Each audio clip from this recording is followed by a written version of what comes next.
Hi mga kamamshika, Nakshi yan, Papapshi! So for today's video po, meron po akong isi-share na bago kong na-discover na product and brand. So, ito po yun. Itong Vitamin C Brightening Sunscreen. SPF 50 po ng Skiniver or Skinever, ewan ko ba sa ganun.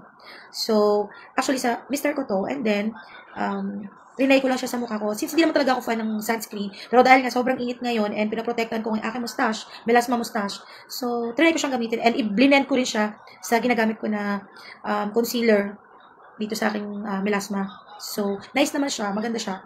Kasi sa ibang mga na-try ko dati ng mga sunscreen or sun protection o face protection, nagbubuo-buo siya. Pero itong sunscreen na to, itong product ng Skiniver o Skinever, ay nagbi-blend siya and maganda siya tingnan. Parang natural lang yung look ng face mo. And then, kasi nga nagamit ko na siya, and medyo konti na yung laman, so nag-order ako sa kanya ng TikTok shop isang araw, and then na-deliver na siya kahapon. So, ito ngayon. And then, merong pa-promo si Skiniver. Merong freebies. Itong dalawang acne treatment eyes sleep mask. So, ayan. So, trinay ko na siyang gamitin kagabi. Kasi ginagamit siya before matulog, nilalagay siya. And full night na yon hanggang kinabukasan. So, pag di ko mo, okay lang na nandyan siya. Kasi ang lambot niya sa face, actually. So, yan. And since may problema nga ako sa pores, sa aking pores na napakarami, trinay ko to kasi nga maganda nga rin siya sa, sa pores natin. Lalo ako, grabe na ako. So, ayan.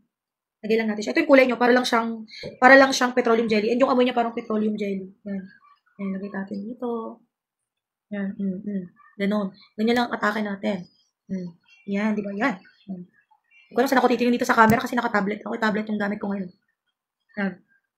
Ganito lang ako. Yan. Apply dito, apply dito, apply dito, dito. And here, and everywhere. So, yun lang, nire-recommend ko tong product na to kasi talagang worth it siya gamitin. And lalo sa mga skin or face problem dyan like me sa aking pores. So, sana effective siya, no? Magagawa ulit ako ng video on this after a week or after 2 weeks.